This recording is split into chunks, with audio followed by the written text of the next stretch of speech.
friends, welcome to Make Learning Easy. So our today's topic is Right to Education Act RTE 2009 जो कि हमारा contemporary India and education subject के अंदर include किया गया है। तो राइट टू एजुकेशन से अगर हम नाम से समझें तो राइट मतलब अधिकार, किसका? शिक्षा का। तो राइट टू एजुकेशन जो है उसका मेन एम की बात करें या ऑब्जेक्टिव क्या है कि सबको, मतलब सबको इन द सेंस जो बच्चे 6 से 14 यानी 6 to 14 ईयर्स की एज के बीच में आते हैं उनको फ्री और कंपलसरी एजुकेशन प्रोवाइड की जाए। ये जो इसके बारे में पहले नोटिफिकेशन या इसके बारे में सोचा कब गया था, वो गया था 27 अगस्त इन 2009। 27 अगस्त 2009 को पहले इसका नोटिफाइड किया गया था कि ऐसा कुछ इम्प्लीमेंट करने के बारे में सोचा गया था, लेकिन जो ये एक्चुअल में जब केम इनटू फोर्स इम्प्लीमेंट कब किया गया, ये इम्प्लीमेंट किया गया 1 अप्रैल 2010 में। अब बात करें कि इसको कौन से हमारे कॉन्स्टिट्यूशन के अंदर कैसे इसको इंक्लूड किया गया, तो ये जो है हमारा 86th अमेंडमेंट जो होता है हमारे कॉन्स्टिट्यूशन के अंदर, जो अमेंडमेंट्स होते हैं उसमें 86th अमेंडमेंट के अंदर 2002 में आर्टिकल 21A के अंदर फंडामेंटल राइट ऑफ एजुकेशन के अंदर इसको लिया गया, यानी कि आर्टिकल 21A के अंदर आता है हमारा राइट टू एजुकेशन एक्ट। अब इसके कुछ फीचर्स है, वो क्या है?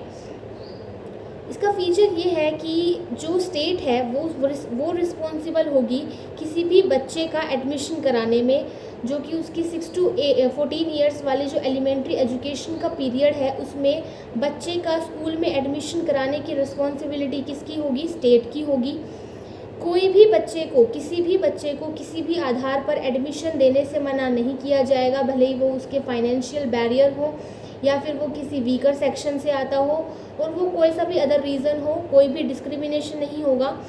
अगर स्कूल में एडमिशन्स बंद हो गए हैं उसके बाद अगर कोई एडमिशन लेना चाहता है between 6 to 14 years of age तो उसको मना नहीं किया जाएगा।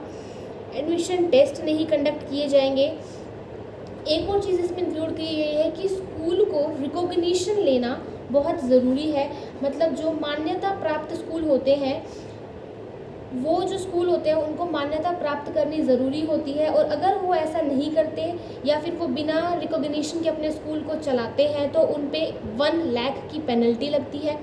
फिर भी अगर वो नहीं मानते यार हम तो नहीं करेंगे, तो उनका 10,000 पर डे उनको पेनल्टी देनी पड़ती है इस चीज़ की। तो राइट टू एजुकेशन की बेसिक बात यही थी कि इसका मेन एम क्या है? Free and compulsory education. किन के लिए? 6 to 14 ईयर्स ऑफ चिल्ड्रन के लिए फ्री होगी और कंपलसरी होगी, और बिना किसी डिस्क्रिमिनेशन के, बिना किसी भेदभाव के बच्चे को स्कूल में एडमिशन दिलाना स्टेट की या नेशन की क्या है? रिस्पॉन्सिबिलिटी है। अब जो राइट बनाया है शिक्षा का अधिकार, किसके लिए बनाया होगा? बच्चों के लिए। तो कुछ चाइल्ड राइट्स भी इंक्लूड किए गए होंगे। तो इसमें जो हमारा पहला राइट आता है वो आता है removal of financial barrier. Financial barrier removal से क्या मतलब समझते हैं कि अगर कोई बच्चा स्कूल की फ़ीस देने में असमर्थ है या वो किसी वीकर सेक्शन से आता है तो उसका जो वो फाइनेंशियल बैरियर है उसको रिमूव किया जाएगा, उसको उस चीज़ में इंक्लूड नहीं किया जाएगा। उसको फाइनेंशियल बैरियर के हिसाब से स्कूल में एडमिशन ना हो ऐसा नहीं होगा। ये इस चीज़ को प्रोहिबिट करता है, फ्री करता है एजुकेशन को, ना कि किसी फाइनेंशियल बैरियर के अकॉर्डिंग पे एजुकेशन को लेता है। अब हम फ्री की बात तो ये हो गई। अब कंपलसरी क्या है? कंपलसरी क्या सिर्फ यही है कि आपने बच्चे का एडमिशन करा दिया, ख़त्म? नहीं। कंपलसरी में क्या क्या आता है? उसका एडमिशन भी हो, उसकी अटेंडेंस भी पूरी हो, और उसकी एलिमेंट्री एजुकेशन जो थी वो भी कंप्लीट हो, यानी कि ई से हम इसको डिनोट करते हैं। तो फ्री एंड कंपलसरी एजुकेशन से मतलब removal of financial barrier. Compulsory में बच्चे का यूँ नहीं कि पेरेंट्स ने बच्चे का एडमिशन करा दिया और हम तो भेज ही नहीं रहे हैं, एडमिशन भी होना चाहिए, उसकी अटेंडेंस भी पूरी होनी चाहिए, और उसकी एलिमेंट्री एजुकेशन जो है वो भी कंप्लीट होनी चाहिए। उसके बाद है कि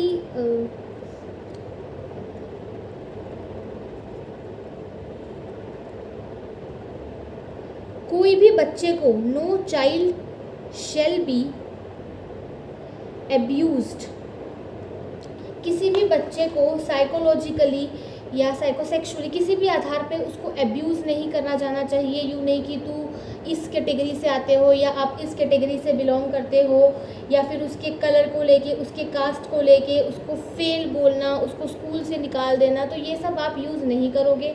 बच्चे को साइकोलॉजिकली एब्यूज़ नहीं किया जाएगा। क्लास 8 तक के बच्चों को प्रमोट किया जाएगा, उनको स्कूल से नहीं निकाला जाएगा। तो ये कुछ बेसिक राइट्स हैं किसके, आरटीई ने जो चाइल्ड के अंदर चाइल्ड के राइट्स जो उन्होंने दिए हैं।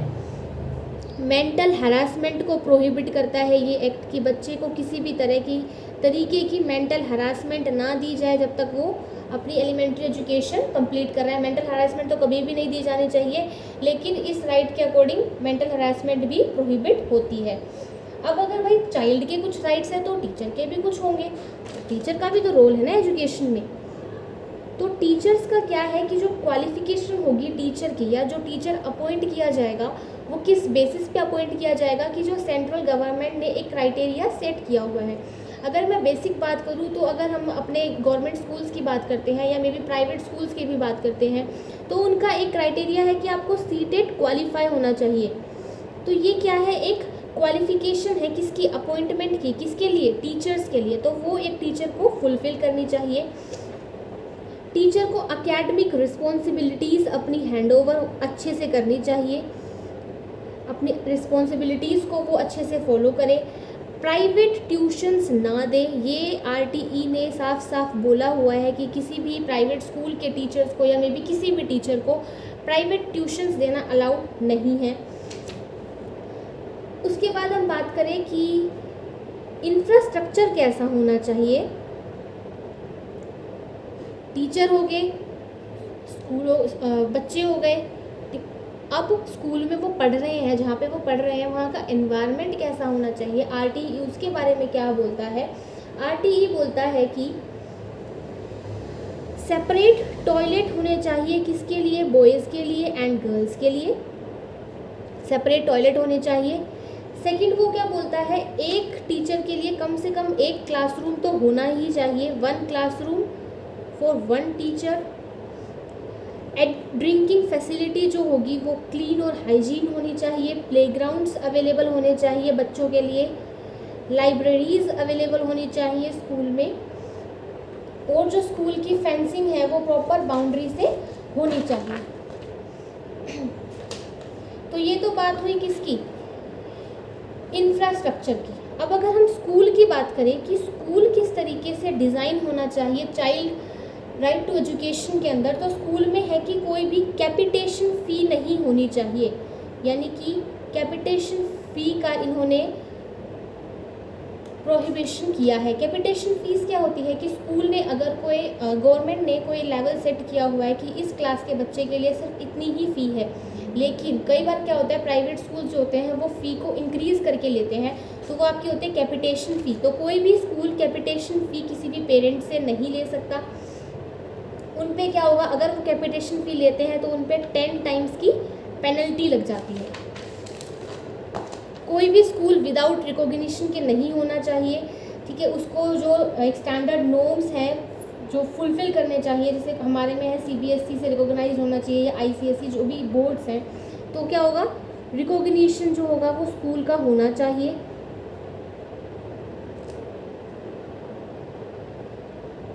अब अगर हम बात करें करिकुलम की, तो करिकुलम किस तरीके से डिज़ाइन करना चाहिए। करिकुलम जो होना चाहिए वो फ्लेक्सिबल होना चाहिए, बच्चों को ये ना लगे कि वो उन पे बोझ की तरह वो पढ़ाई कर रहे हैं, वो एक बोझ ना लेके उसको इजीली अपने पढ़ सके, उतना फ्लेक्सिबल होना चाहिए। फ्री होना चाहिए किससे, फियर से, ट्रोमा से, एंजाइटी से। ऐसा ना हो कि आप साल में बच्चों को इतना काम दे दो कि भाई वो बच्चा डर के बेचारा पढ़ाई करना ही छोड़ दे। तो मतलब कि फियर, डर नहीं होना चाहिए, कोई एंजाइटी नहीं होनी चाहिए उसको पढ़ाई करते वक्त। सबसे इम्पोर्टेंट चाइल्ड सेंटर्ड होना चाहिए, टीचर सेंटर्ड नहीं होना चाहिए। सिस्टम जो होगा वो चेंज करेगा, बच्चा चेंज नहीं करेगा। चाइल्ड सेंटर्ड ये बोलता है। चाइल्ड सेंटर्ड होना चाहिए, चाइल्ड फ्रेंडली होना चाहिए। अगर बच्चे का इन्वायरमेंट जिसमें वो पढ़ रहा है उसमें उसको एक फ्रेंडलीनेस नहीं मिल रही है, वहाँ उसको एनवायरनमेंट, उस पढ़ाई वाला एनवायरनमेंट नहीं मिल रहा है, वो हर समय डर में रहता है, तो ऑब्वियसली वो नहीं पढ़ पाएगा। जो मीडियम ऑफ इंस्ट्रक्शन है, ये हमेशा याद रखना, मीडियम ऑफ इंस्ट्रक्शन जो अपने ये जो एलिमेंट्री एजुकेशन होती है ये मदर टंग में दिया जाना चाहिए, ताकि बच्चे को ईजिली समझ में आए कि भाई मेरे को सीखना क्या है, मेरे को बोलना क्या है। अगर कोई बच्चा साउथ से आता है या किसी और स्टेट से आता है, और अगर आप उसको अपनी लैंग्वेज में पढ़ाना शुरू कर दो, अगर किसी बच्चे को हिंदी की बिल्कुल भी नॉलेज नहीं है, उसको अपनी स्टेट की नॉलेज है, वो स्कूल में आया और आपने उसको हिंदी में पढ़ाना शुरू कर दिया, तो क्या उसको कुछ समझ में आएगा? नो। तो हमें क्या करना चाहिए, उनकी मदर टंग के हिसाब से उन्हें पढ़ाना चाहिए। कॉम्प्रिहेंसिव और कॉन्टिन्यूस इवैल्यूएशन का जो फंडा है, CCE पैटर्न, वो फॉलो करना चाहिए। अब करिकुलम तो ये हुआ, अब है मैंने यहाँ पे बताया था आपको कि टीचर को क्या करना चाहिए, एकेडमिक रिस्पॉन्सिबिलिटीज़ फुलफिल करनी चाहिए।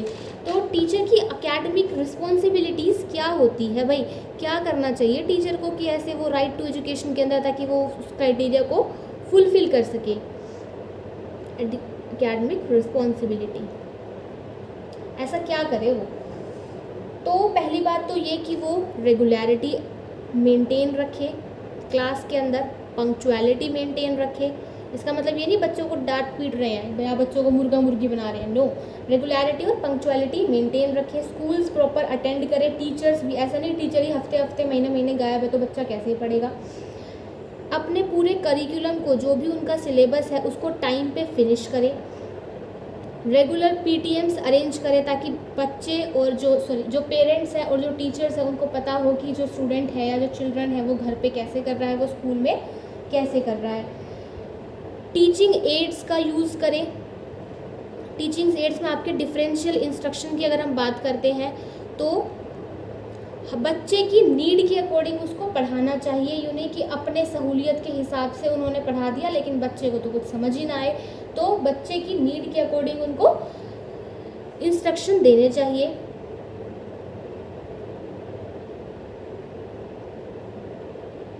बस टीचिंग एकेडमिक रिस्पॉन्सिबिलिटीज़ में यही आती है कि आपको चाइल्ड सेंटर्ड होके बच्चों को पढ़ाना है, ना कि टीचर सेंटर्ड होके, और various teaching ads, teaching methods का यूज़ करना चाहिए ताकि बच्चे को कोई चीज़ इजीली समझ में आ सके।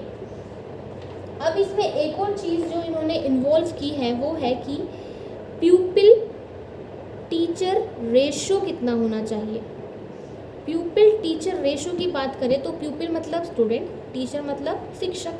तो प्यूपिल टीचर होता है इनका 30:1, मतलब 30 बच्चे की क्लास में कम से कम एक टीचर होना चाहिए। प्राइमरी लेवल की बात कर रहे हैं, ठीक है। 30 बच्चों की क्लास में एक टीचर। अगर 60 बच्चों की क्लास है तो 2 टीचर। अगर 61 से 90 की स्टूडेंट्स हैं क्लास में, स्ट्रेंथ किसी क्लास की स्ट्रेंथ 61 से 90 स्टूडेंट्स हैं तो 3 टीचर होने चाहिए। ऐसे ही 30:1 हम इनका स्टैंडर्ड लेते हैं कि अगर 30 स्टूडेंट्स हैं तो उनके साथ एक टीचर का होना कंपलसरी है। उसके बाद प्यूपिल टीचर रेशो की बात हो गई। उसके बाद होते हैं minimum number of working days. एक बात होती है वर्किंग डेज की, एक आता है इंस्ट्रक्शनल आवर। वर्किंग डेज का मतलब होता है कि आपको कितने दिन काम कराना है बच्चे से, ठीक है। और इंस्ट्रक्शनल आवर मतलब आपको कितने घंटे पढ़ाना है। डेज और आवर में फ़र्क होता है। तो अगर हम वर्किंग डेज की बात करें तो अगर हम बात करें 1st से 5th क्लास के बच्चों तक की, तो उनको साल में 200 दिन स्कूल आना कंपलसरी होता है। 200 डेज़ की उनकी अटेंडेंस होनी ज़रूरी होती है। वही अगर हम बात करें 6 to 8 की, तो उनकी 220 डेज़ की अटेंडेंस होनी कंपलसरी होती है। तो वर्किंग डेज़ 1st से 5th क्लास तक के स्टूडेंट्स का 200 डेज़ होना चाहिए एंड 6 to 8 तक का 220 डेज़ होना चाहिए। इंस्ट्रक्शनल आवर की बात करें तो 1st से 5th क्लास तक के बच्चों को 800 घंटे, यानी 800 घंटे में अगर हम बात करें तो पर डे का एक दिन में उनको कम से कम 7 या 7.5 घंटे पढ़ाना चाहिए, तब उनके 800 घंटे कंप्लीट हो जाएंगे। तो उतना ही होता है हमारे स्कूल का, 6-7 घंटे का स्कूल लगता है हमारा पूरे दिन का। और रही 6 to 8 क्लास के बच्चों को 1000 आवर्स के लिए, ठीक है। ये आवर्स का मतलब है कितने घंटे उनको स्कूल में देना चाहिए या फिर उनको इंस्ट्रक्शन कितने आवर की मिलनी चाहिए। तो एक दिन में बच्चा 7-7.5 घंटे स्कूल में रहता है, ठीक है। और वही जो बड़े बच्चे होते हैं, मतलब जो 6-8 तक के बच्चे होते हैं या फिर आपके जो सेकेंडरी स्कूल्स के बच्चे होते हैं, उनको 1000 आवर्स का देना चाहिए। और वो कम से कम वर्किंग डेज 200 दिन बच्चे को स्कूल में आना ज़रूरी है, और 6 to 8 वालों के लिए 220 डेज। अब है कि भाई राइट्स तो बना दिए, इनकी प्रोटेक्शन की भी तो ज़रूरत है। क्या पता कोई कैसे फॉलो कर रहा है, कोई कैसे फॉलो नहीं कर रहा है। तो इफ़ेक्टिव इम्प्लीमेंटेशन के बाद किसी भी राइट की प्रोटेक्शन की जो एक प्रोटेक्शन कौन करता है, प्रोटेक्शन करता है NCPCR। इसकी फुल फॉर्म होती है national commission for protection of child right, और दूसरी है SCPCR। एस का मतलब यहाँ पे स्टेट। तो ये दोनों जो कमीशन है, ये दोनों कमीशन आर्टिकल इनको पावर असाइन की गई है सेक्शन 14 और 24 के तहत। कॉन्स्टिट्यूशन ऑफ इंडिया में सेक्शन 14 और 24 के तहत इनको पावर दी गई है, किसकी, प्रोटेक्शन ऑफ चाइल्ड राइट्स की। अब अगर हम मिली जुली बात करें तो RTE इम्प्लीमेंट कब हुआ था, 1 अप्रैल 2010 में। इसका मेन एम क्या था, इसका एम था free and compulsory education provide करना, जो कि किसकी रिस्पॉन्सिबिलिटी होगी, स्टेट की।